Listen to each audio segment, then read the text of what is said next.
We have to know. No. I thought if I spoke in a higher voice, that would help a little bit. But it still didn't beat her. Hey, everybody, this is Kenny and Kenny Square.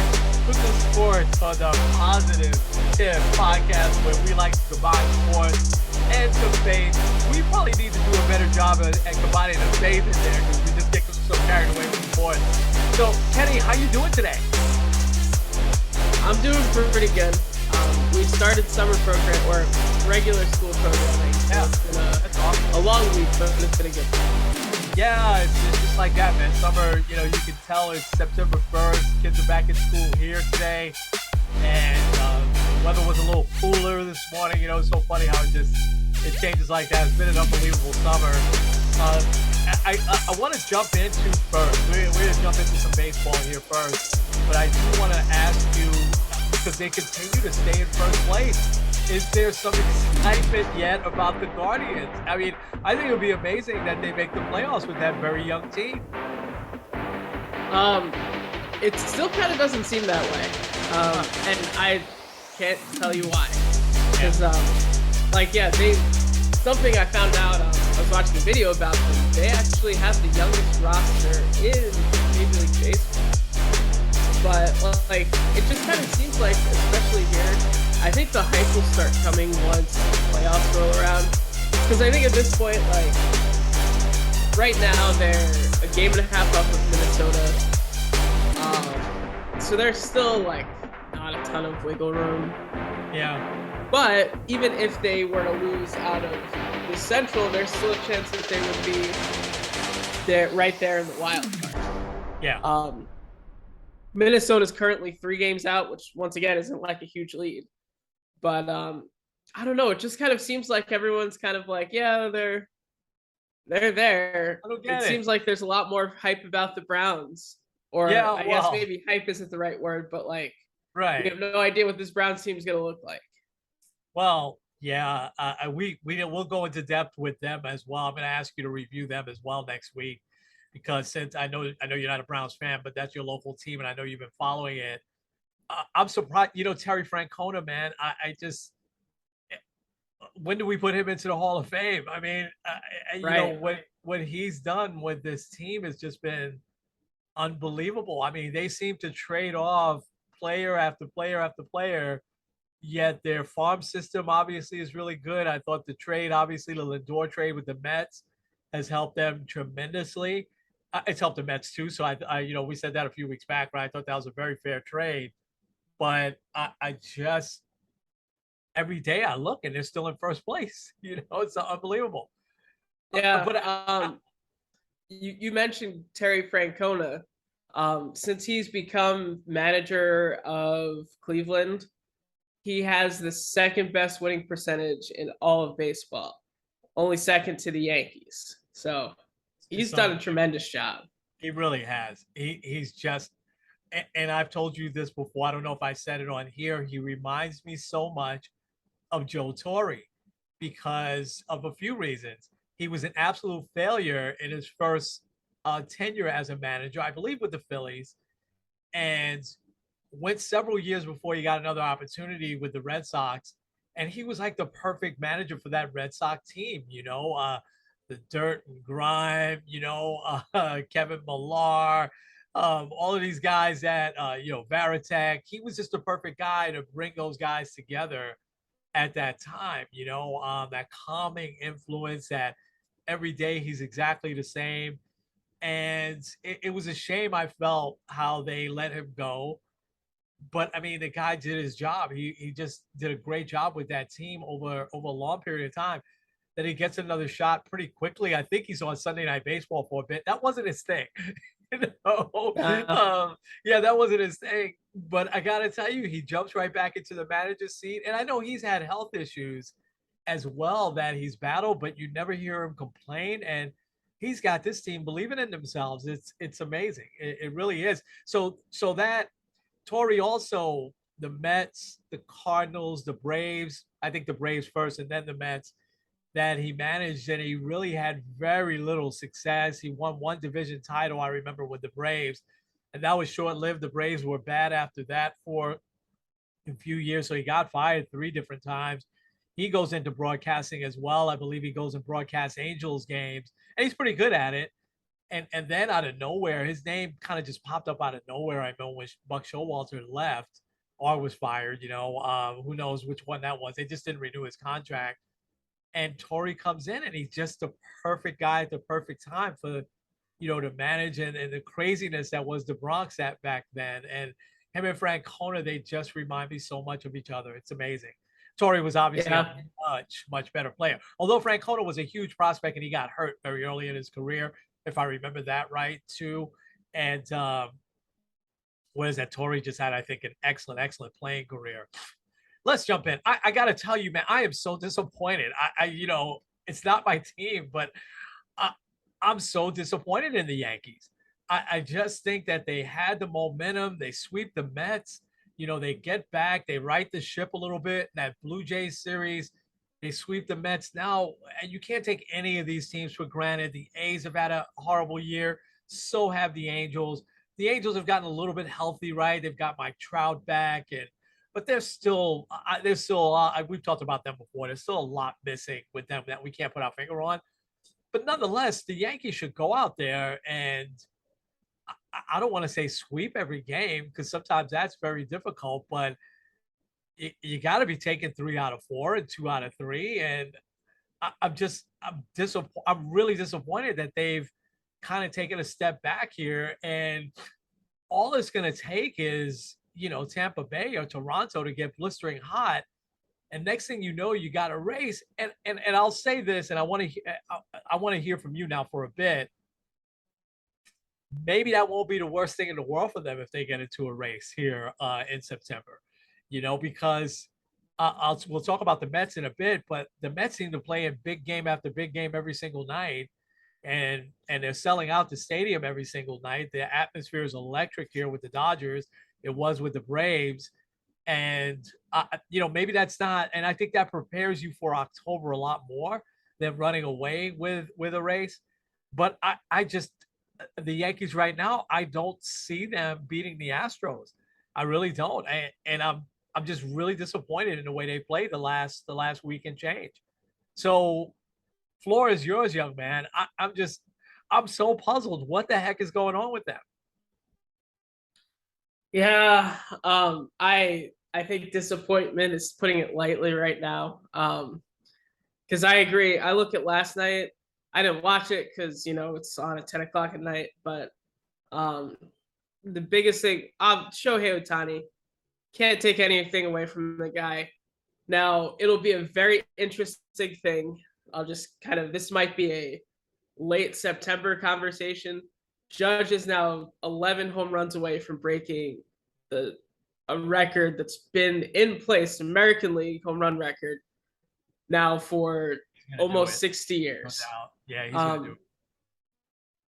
Say he breaks that. Shohei Ohtani yesterday hit his 30th home run. He is the only player in Major League history to have 30 home runs and 100 strikeouts in the same season. And he's now done it twice. It'll be a very interesting debate whether or not it's Ohtani and Judge. Now, I say it's Judge because I see how the Yankees play when he's not playing or he's not playing well. But that's just me. But last night, Ohtani hits a big 3-run home run off of Garrett Cole. First of all, Cole, you shouldn't do that, but whatever. But the biggest thing is it was set up by 2 errors by Josh Donaldson and Isaiah Kiner-Falefa. Kiner-Falefa, who's supposed to be a better defensive shortstop, the only reason why they brought him in, has 12 errors this year. And watching him play, there's a lot of errors that he should have had but wasn't charged with. They give him singles or whatever. It kind of seems like it's been hard to kind of put my finger on it because this has been kind of since the All-Star break. You'd mentioned Terry Francona and Joe Torre being the right manager for the job. I think Aaron Boone would have done really well with the 90s Yankees. It seems like these Yankees isn't the best fit for him. I think he is a good manager. I think that he can win a World Series with this team. Yeah. However, it seems like when this team is down, he's not really good at lifting them back up. Um, Wow. Okay. like it kind of seems like I look at Gleyber Torres as one of those guys. When he's slumping, it's like, oh well, he'll just kind of figure it out. I feel like Gleyber kind of needs to get a little bit of the fire lit under him, or like sometimes it looks like he tries way too hard, or like he's batting fourth when he's in like an 0 for 15 slump, and Right. like he should be probably pushed back a little bit.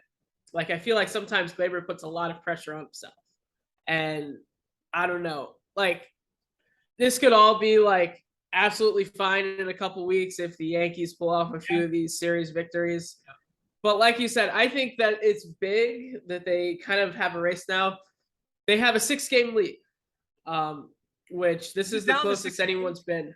I didn't Yeah. realize it was 6 games. A couple of days a couple of days ago I looked it was 8 games, which I thought was still safe. So 6 games. Wow. Okay, I didn't realize that. It's over Tampa, right? Tampa's in second place. Tampa's in second place, and guess who they're facing this weekend? They have 3-game series against Tampa. So oh boy. this has also become like this is a big wake up call type of series. It looks like people are starting to get healthy. Clay Holmes has looked good. It's been low leverage, but I think like he kind of seems to have found it, giving him that.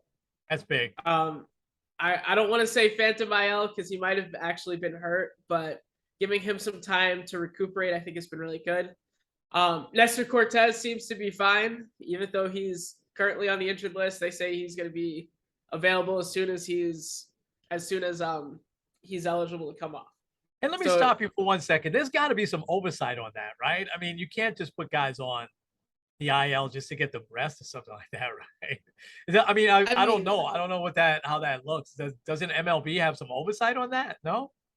I would think so, but also like I feel like if let's say someone's saying, "Oh, like my arm's a little sore," like if you just pitch, your arm's always going to be a little sore the next day.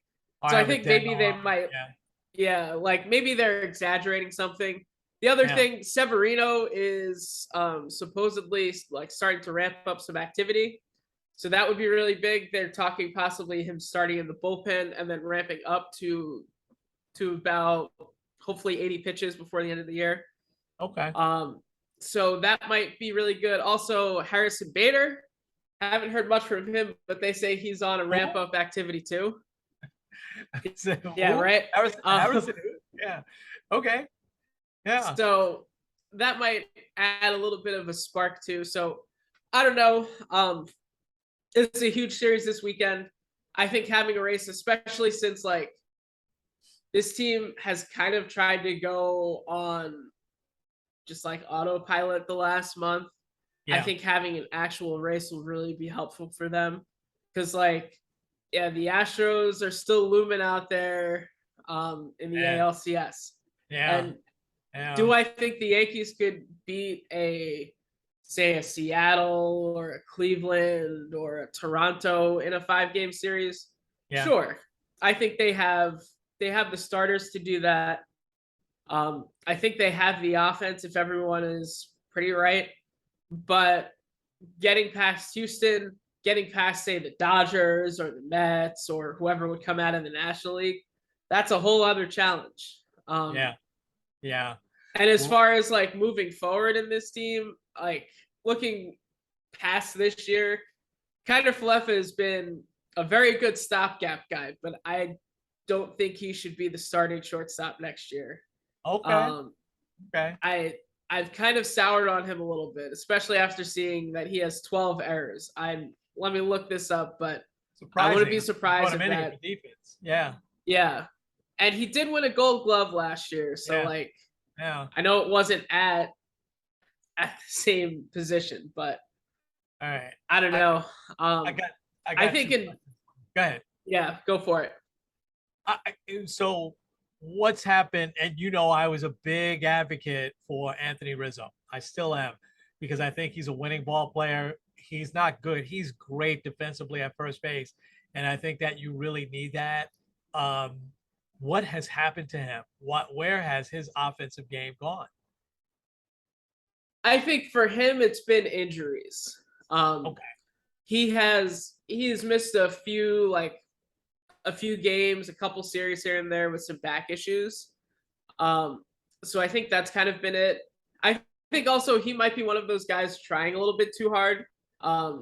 Like I don't know if you saw, this was a few weeks ago when he got hit by a pitch, but they didn't let him go to first base. So he got really heated about it. Was smashed. He was pulling a Paul O'Neill, smashing the cooler in the dugout. I think he's trying to fire the team up a little bit with that. Didn't really work, but I think he might be trying a little bit too hard. But Right. also, I think like injury, he's been having a lingering back thing. So Okay. Okay, that's fair. That's fair. And I missed that. Did the Yankees didn't let him go to first base because they thought he was hurt? no, the umpire. Oh, okay. Okay, they missed They the say call. he didn't get out of the way. Oh, he didn't get out of the way. They never But call like, that. That's so weird. yeah. Michael And also, it Conforto was like last a year. curveball. Like Yeah, I don't yeah, think yeah. he could have gotten out of the way. Yeah. Michael Conforto opening day last year. That they didn't call that, and he stuck his arm in there. But anyway, I missed that. I didn't know that. The other question is Garrett Cole, and this was kind of interesting a few weeks ago. Yeah, it was a few weeks ago, right? It was last weekend when Aaron Judge gets hit by a pitch. The guy from Toronto hits him, and they talk it out instead of the benches clearing, which they almost started to do. They talk it out, and he apologizes, and Judge, and they kind of clunk fists right there on the field. And Garrett Cole's like the first one off the bench, but like comes out slowly, and one of the coaches kind of stands in front of him. The Toronto pitcher afterwards said, "Well," because they asked him about it. Well, what about what Garrett Cole was saying? He says, "Yeah, it's Garrett Cole." And then you start to see a lot of anonymous talks from around baseball, essentially calling him kind of a phony guy and a punk, and he's all talk. Ever since they took away the spider tag stuff, that he's got nothing anymore, and that he's not, big time pitcher. A lot of anonymous. I couldn't tell you one player that on another team that said it, but there was some indication, I'll say, right, or some assumption that maybe some of this was coming from the Yankee clubhouse, and then sure enough, last night, and listen, anybody could give up one bad pitch. It actually looked like to me on the highlight that was a pretty good pitch to Ohtani. Sometimes you tip your hat to the batter, and he's one of the best in the game. I mean, I thought it was a good curveball. It looked like, right? It was low, and he got a hold of it. Can we depend on? I guess here's the straightforward question: can the Yankees depend on Garrett Cole for, let's say, Game 1, ALCS, in, let's say, Houston? Big time where he pitched before. Can they depend on him to go out there, give them 6, 7 solid innings, maybe 1 or 2 runs? And then can you depend on to give him the ball in a Game 7 and let him go? And do the Yankees, it's a part 2 of the question, do you think the Yankees still have a lot of confidence in him? I think the Yankees still have confidence in him.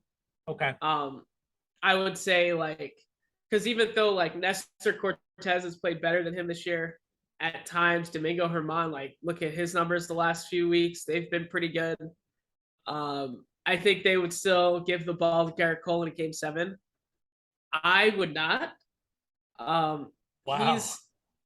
He has been in more Game 7s or more deciding games than anybody else.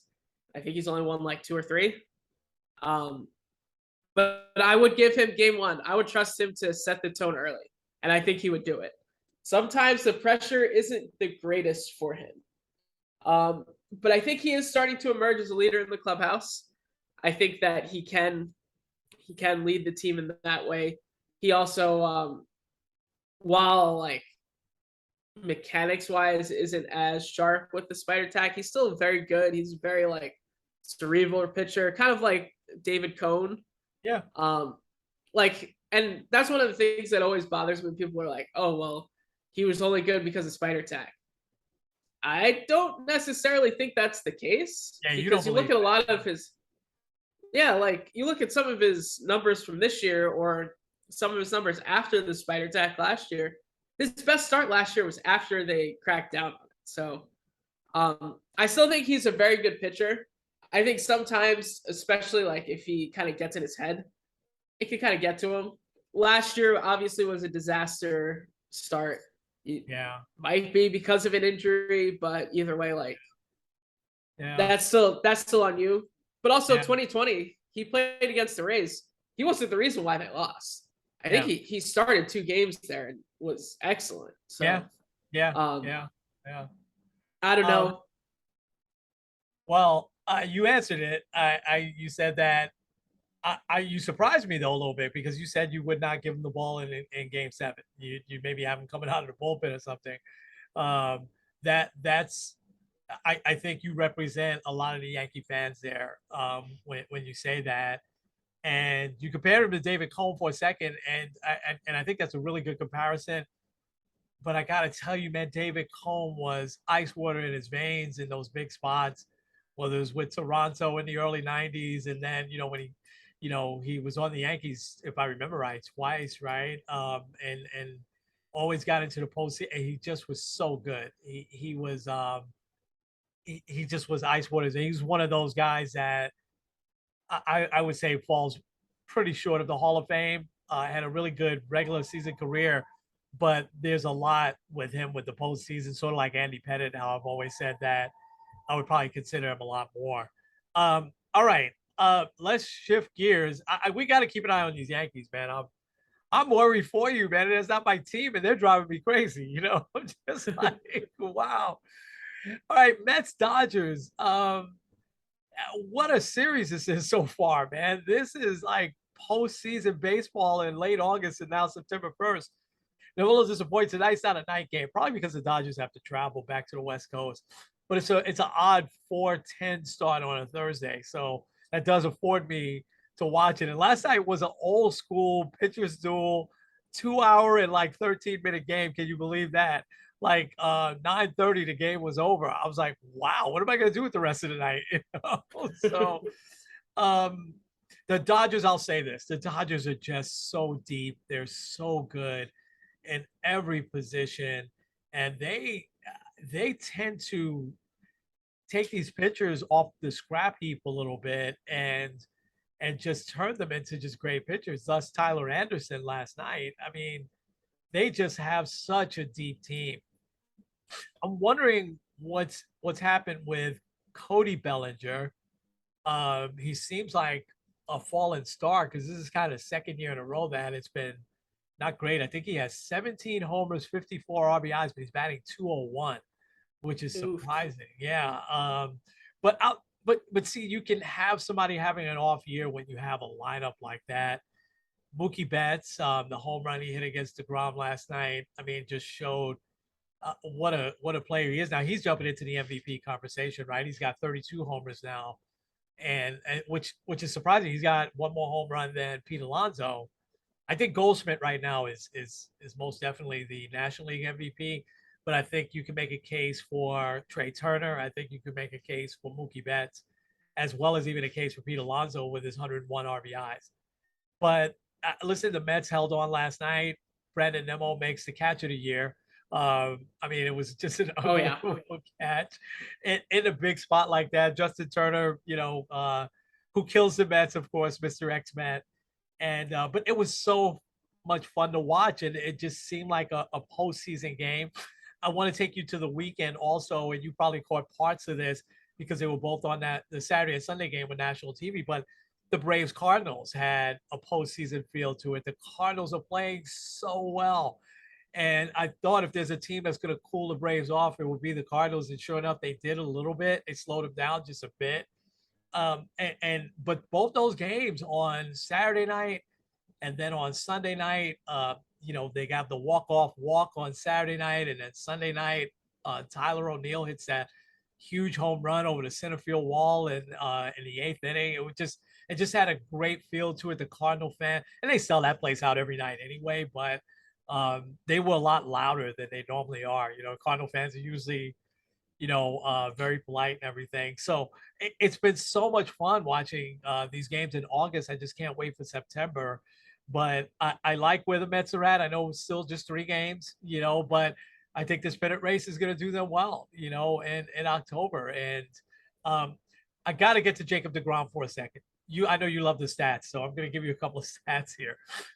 It gets lost on what he did last year because it was only half a year, right? He gets named to the All-Star team. He goes, he doesn't pitch, and we're like, uh-oh. And sure enough, we don't see him again for a year and change later.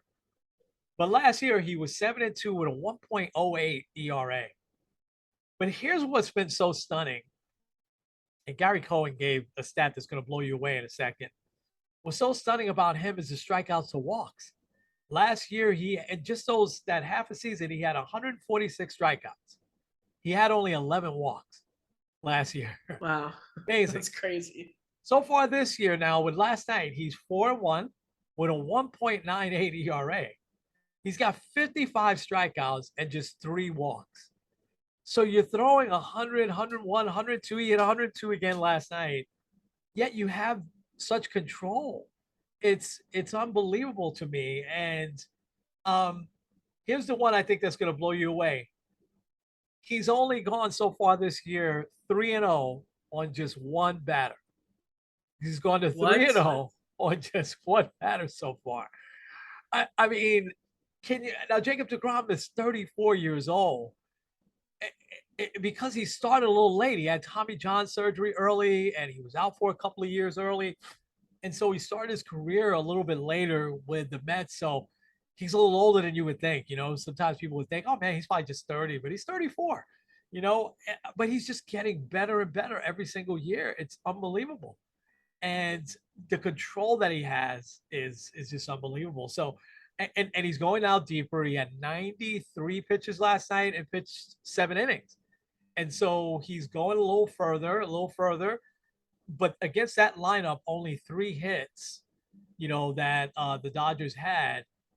I mean, the guy is he's unbelievable. And he'd win a 3rd Cy Young if he put together a whole season, I mean, there's no way you'll consider him this year, but if you combine last year and this year, he's 10-2, and he's got probably like a 1.4 something ERA.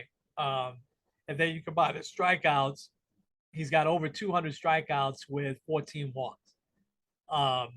Over just if you combine a half a year last year and what he's done so far this year, he's just been unbelievable. I can give you those stats here. Go ahead. All right, so that'd be 11-3 with a 1.33 ERA, 21 starts, 128 innings, 201 strikeouts, and 14 walks. Unbelievable. An ERA plus of 3.01, which the average is 100. So he's 3 times the average pitcher. It's just unbelievable to watch him the last 4 or 5 years, because this hasn't been new. I mean, he won the 2 Cy Youngs, and then he lost out on the other one because he had a bad start late in the year, and it jumped his ERA up because they kept him in the game. But I mean, it's just been so much fun to watch. The Mets still aren't getting him a lot of runs, by the way. They only got him to Starling Marte home run last night. Last quick thing on that series is okay. You had something. I'm pushing it back from 2018 to this year. 38-22 with a 1.94 ERA. So we're talking what is that? 5 seasons? Yeah.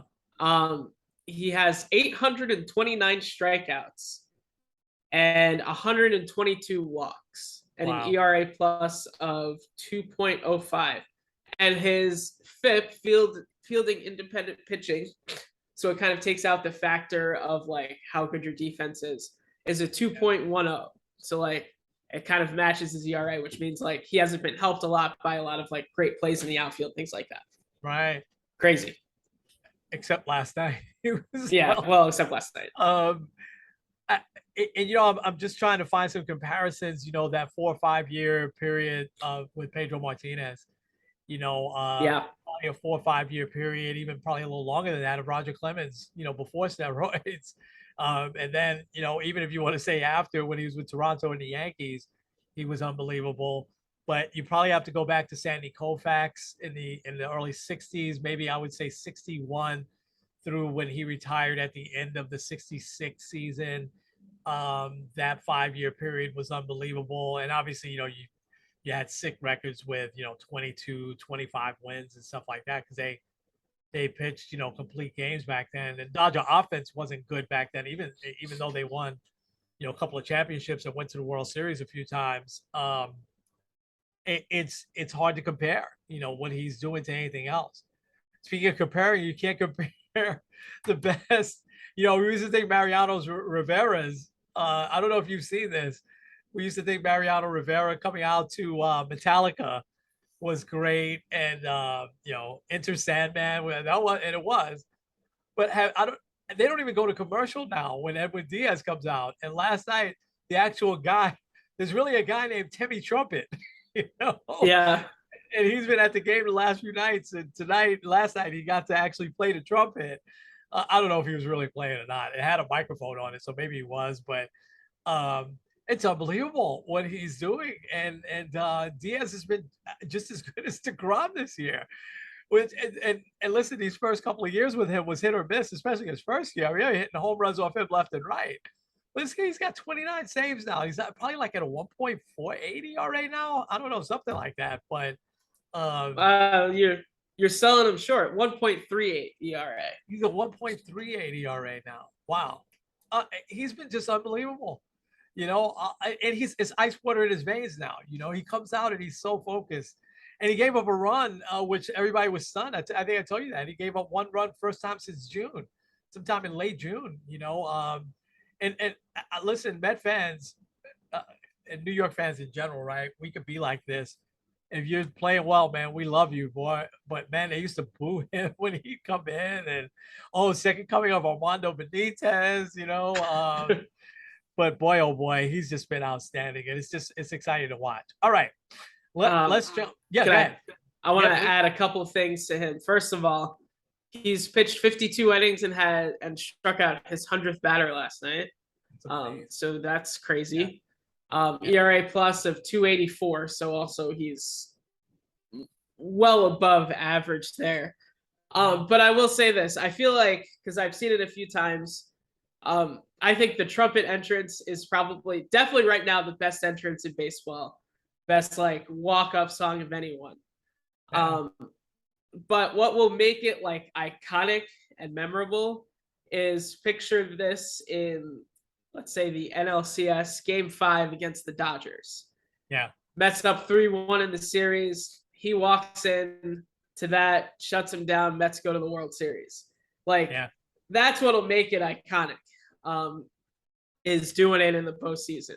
I say Game 5 because the Mets probably at this point won't have home field. So, yeah, speak that into life, man. Speak that into life. I love it. Absolutely.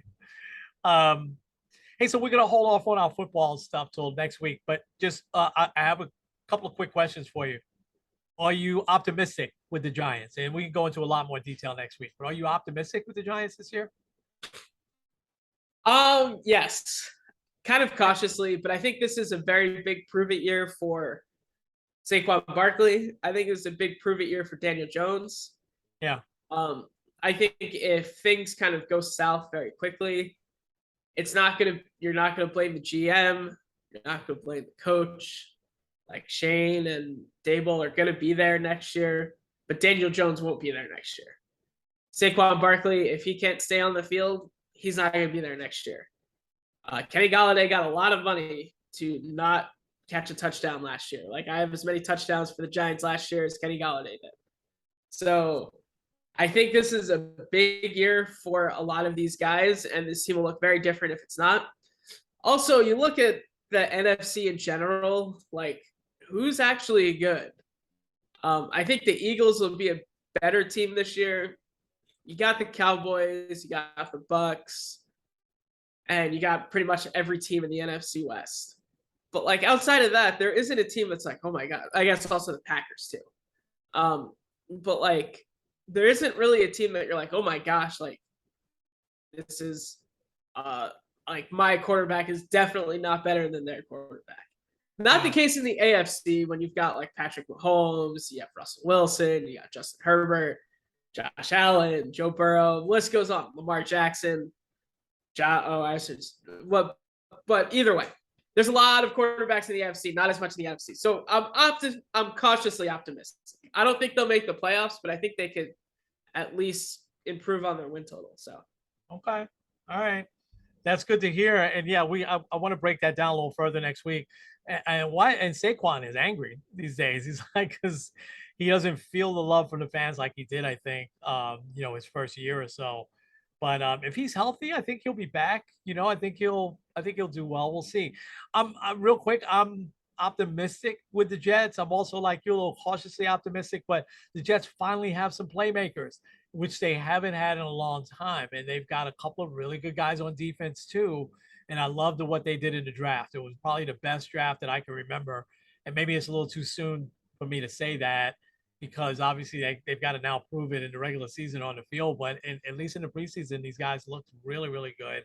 And so I'll get more specific into the Jets next week. Is is there any reaction in Cleveland with Baker talking trash already for week one? Still a couple of weeks away, week um, one. yeah. I think there's maybe a little bit.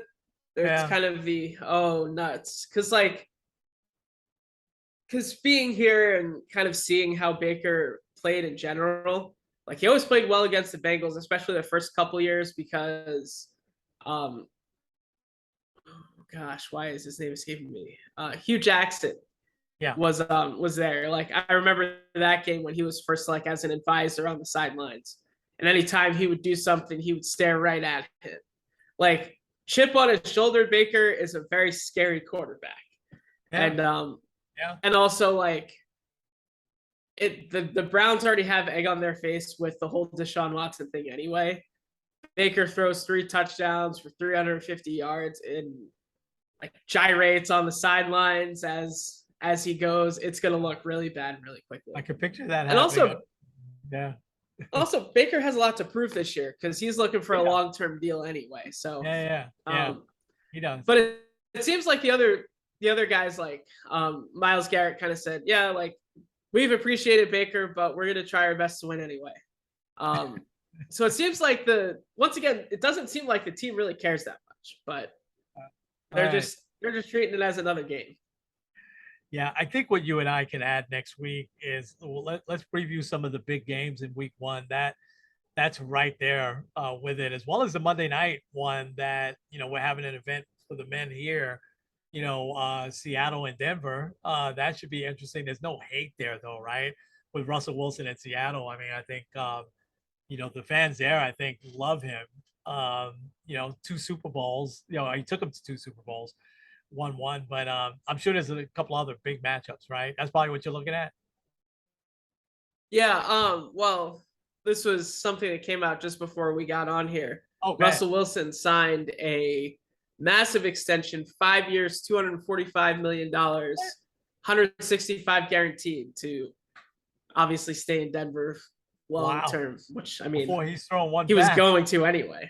Yeah, Yeah. yeah. Well, they really Oh, committed that's to a him. big matchup to start out is the Thursday night game. You got Buffalo against the Rams. I'm loving that. Yeah, but that's not the first Amazon one, right? That one is still on NBC, I think. I believe so. Yeah, the Amazon one I think is not till the second week too. Al Michaels and Kurt Herbstreit, right? I'm gonna be interested to hear that and watch that, and see if Amazon brings anything different to the table. But wow, Buffalo at They have a cool LA. new theme. Yeah, they have a new they have a Yeah. cool new thing. All right. We're pumped up about that. Yeah. And they've got some interesting guys on the pregame show. And I don't know if you saw that Aqib Talib took himself off because of that whole thing where his brother, killed someone at a kid's what is it, kids basketball game or kids football game. I read the story, but I'm forgetting what it was. But apparently, Aqib Talib was involved in the altercation as well. And so he said, for not to be any controversy, he took himself off. Now he was one of the biggest trash talkers around. I was kind of looking forward to seeing him and Richard Sherman on that pregame. Richard Sherman is still going to be on, but I think Richard Sherman will be very good at that. Yeah. I thought Talib would have been good as well. Um, hey, so we'll do a lot of football next week. Let's shift gears. Donovan Mitchell, and we've been talking about this all summer now. you know that possibly to the Knicks. So the wrinkle happened this week, and you sent this that what was it the Knicks offered? RJ and two unprotected number ones straight up for Mitchell. Yep. Um, and you were saying if you were Danny Ainge, you would have taken that. Yeah. Yeah, I would have. I'm with you. I don't know how he does much better because you're getting. And so, before I get to that, are you happy that that got turned down? Like, would you rather RJ here? I think I would rather, like, if we're talking, if I could get Donovan Mitchell here and RJ Barrett, then I'm like, okay, we got something moving. I'm kind of whatever about that trade. I think it would have been a pretty fair trade because, like, Donovan Mitchell isn't worth 5 first-round picks the same way Rudy Gobert isn't worth 5 first-round picks. Donovan Mitchell is an all-star player, and I would love to have him on the Knicks. However, I feel like giving up everything for him would be dangerous. Because, like, as it is now, I don't know the exact number, but it's over $300 million committed now to RJ Barrett, Julius Randle, and Jalen Brunson. So Knicks have a lot of money locked up. Obviously, if you're trading for RJ or for Donovan Mitchell, you probably have to move some money anyway to fit him in or do some kind of funky contract stuff. But I think you can make it work. Now, I feel like when it comes to talent level, RJ Barrett and Donovan Mitchell, you're probably gonna get about the same value. I don't have their numbers. I know you were gonna pull those up in a sec, but yeah, I think they're pretty close. Yeah. But yeah, I don't know. Listen, and it took me a little bit, but I think I 100% agree with you. Because while I want Mitchell here, I want a championship in my life, my lifetime again, and I remember 1973. I don't so much remember 1970. But I went through the pain of 1994 and of 1999. And this is, I mean, this is a team that it's been one thing after another. And one of the things that we saw when we started to get something going was they didn't keep a lot of the guys that they had drafted that had the potential to be really good. David Lee, Nate Robinson, Channing Frye, and then you go to the next era with Kristaps, who's been a disappointment, but it would have been nice Trevor to see. Ariza. Trevor Ariza is another one. We go on and on. Ntilikina, even, who's going to be a good serviceable NBA player, not a star. But I think that now breaking that and signing RJ and extending him, it shows a commitment to youth, and it shows a commitment to we're going to put trust in our draft and we're going to believe our eyes. Because if you look at the stats, RJ's improved every single year. Last year, he averaged 20 points. And he started averaging 14, then 16, and now he's averaging 20 points. If history holds right, he'll get up to either 22 or 23 points this year, right?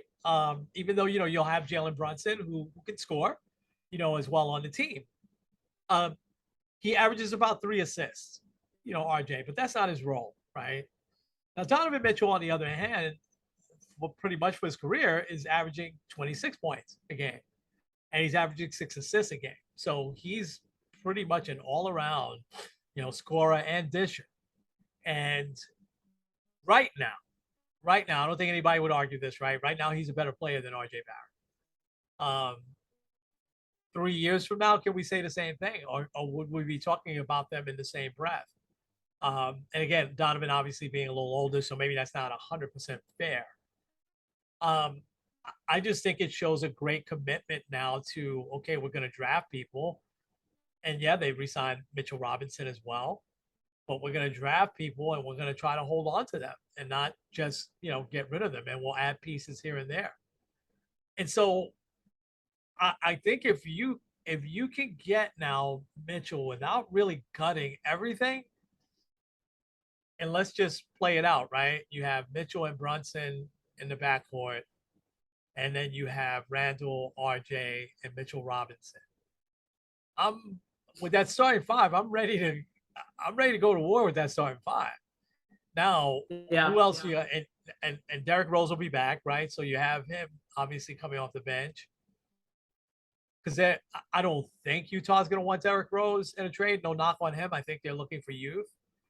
Um, then after that, everything is uncertain, right? Because the other guys that will be coming off the bench for the Knicks, you probably got to package almost all of them now to now get Danny Ainge to say, okay, I'll give you Donovan Mitchell. So that probably means IQ.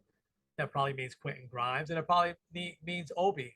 And obviously at least 2 unprotected picks, at least. So probably 3 of those players and 2 unprotected picks. So now that it's getting late, right? Because preseason is getting ready to start in the NBA in another month or so. So now, do you have some of these exceptions, some of these veteran players waiting around? Well, a lot of them, like a Markieff Morris, found a home with Brooklyn. There's guys like that out there that you could fill your bench with, but the longer you wait now, the less and less guys out there like that. You need more than a starting five in the NBA these days. You need to be about 8 or 9 deep. You just look at the teams that have won championships these last few years, and they go, 8 or 9 deep. And so it's complicated, I think, this whole Donovan Mitchell thing. It got more complicated with the Knicks signing RJ because now there's a commitment to him. They're not trading him now. I don't think they can, right? No, I think it's either December or January 15th is the earliest that they could trade him. Yeah. So yeah. I'm gonna point out a few things. First of all, this whole NBA offseason has been rumors with really nothing happening.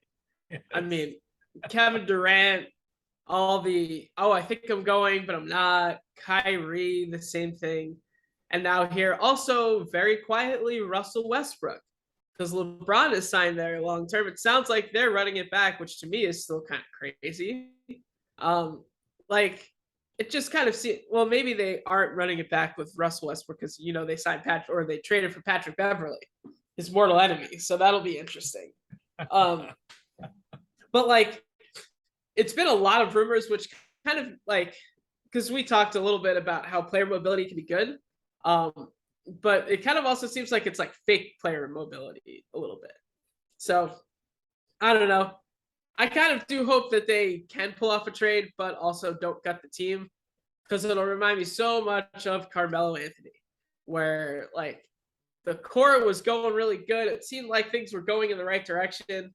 And then it's let's just gut everyone to get this guy we probably could have gotten in free agency anyway. Yeah. Yeah. I agree with everything you said. If they, you mentioned Carmelo, if they trade Obi and they do get, Mitchell, Carmelo's a perfect replacement for Obi. Perfect. Yeah. He would be perfect in that spot.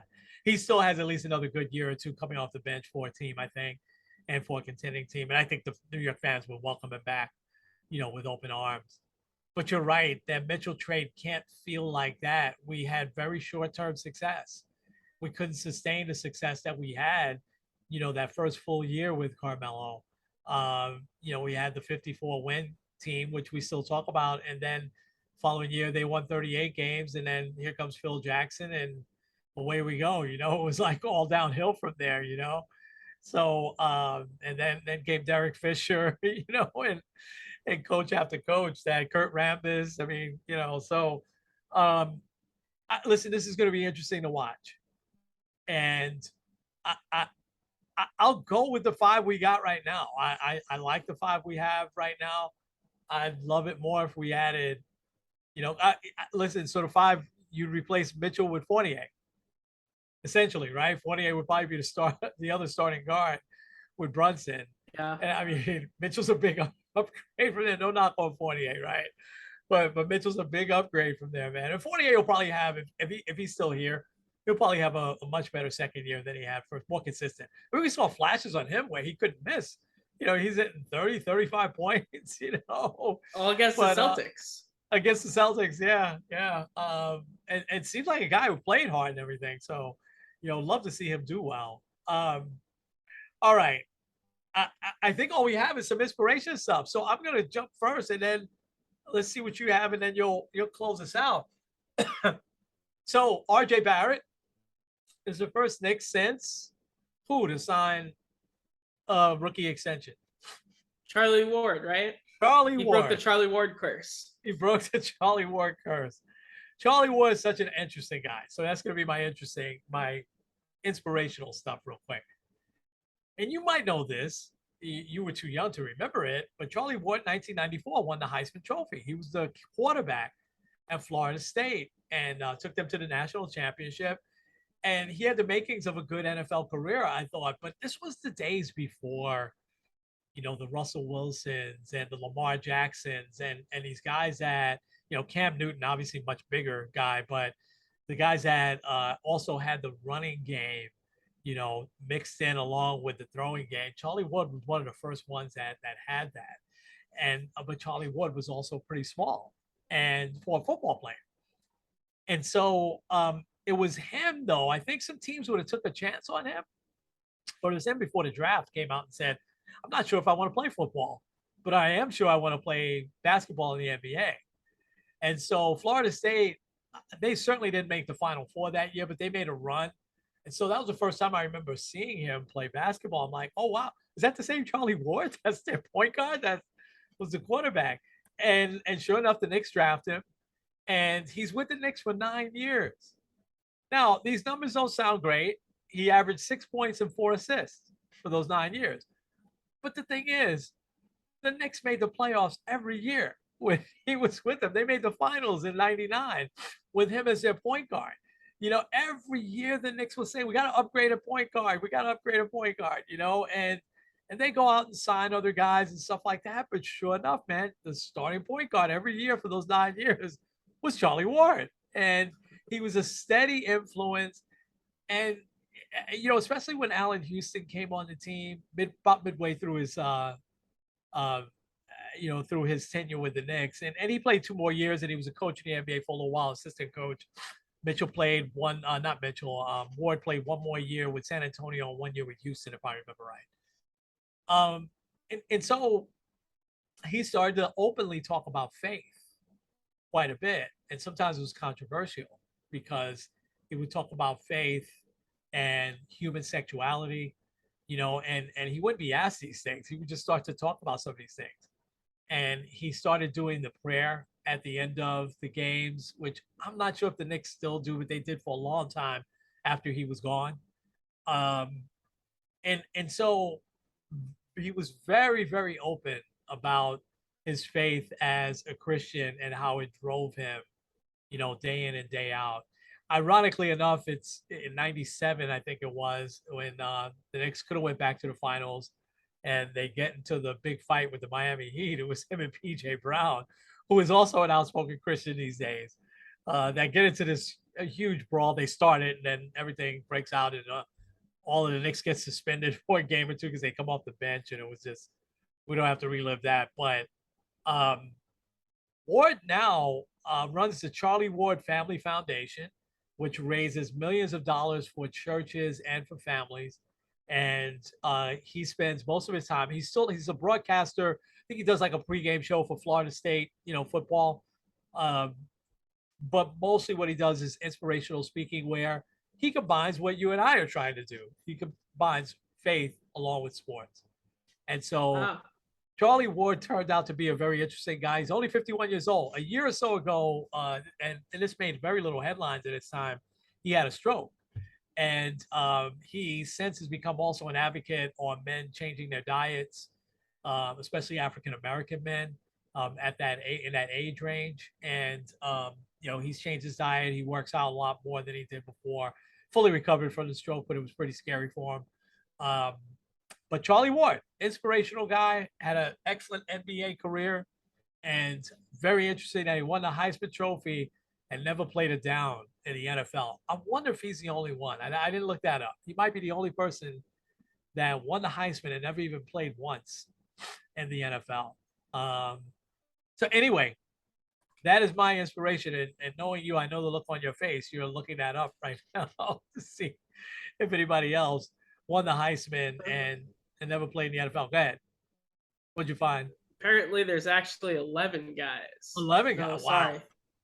Now I see another one, 16 guys that never played in the NFL. Never played in the NFL. Wow. Wow. A lot of them are like, I'm going to go after 1961 because most of them are there. Charlie Ward, 93, Jason White in 2003, and Eric Crouch in 2001. Wow. Eric Crouch never played in the NFL. He's a college coach now, I think. He must have went straight into coaching. You'd have thought some of those guys would have at least, played 1 year, right? And then NFL's not for them. I mean, Charlie Ward, I think, he wanted to play in the NBA and he got drafted by the Knicks. So there was no reason for him to really do both.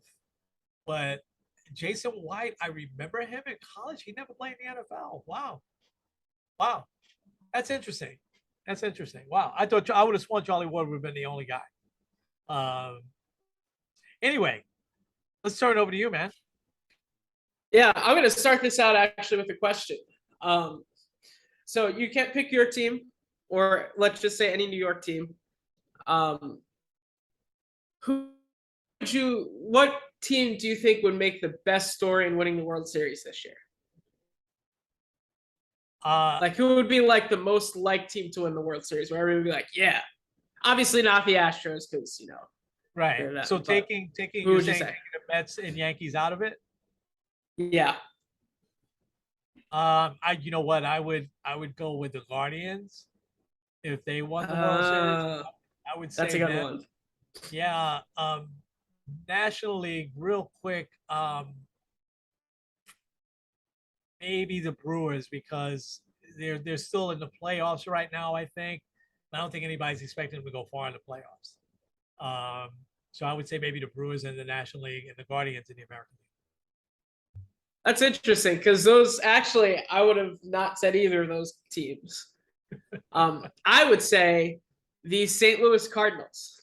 Okay. You have Paul Goldschmidt, who is on the verge of potentially winning a Triple Crown.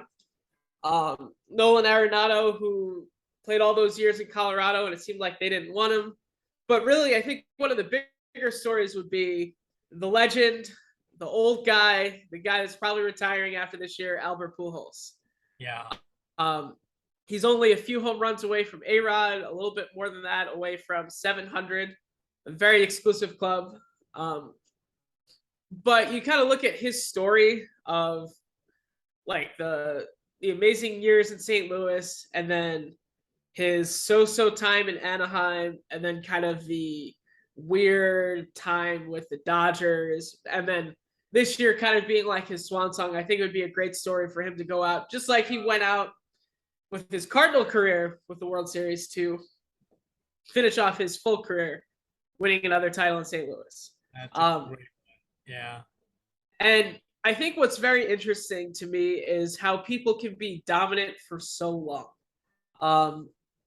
And I think Albert Pujols is one of those guys. I mean, in the month of August, I believe he had the highest OPS of any player in baseball, which he's doing at like 1 billion years old. Yeah. And I think it's just kind of incredible how dominant he's been. But also a big story yesterday was Serena Williams, who upset the number 2 player in the world in the U.S. Open. So it's just amazing. And I saw this stat, and I'm going to read this to you. August 29, 2001, Serena Williams wins at the U.S. Open. Albert Pujols hits a home run. And Vlad Guerrero Sr., Craig Biggio, and Dante Bichette all record a hit.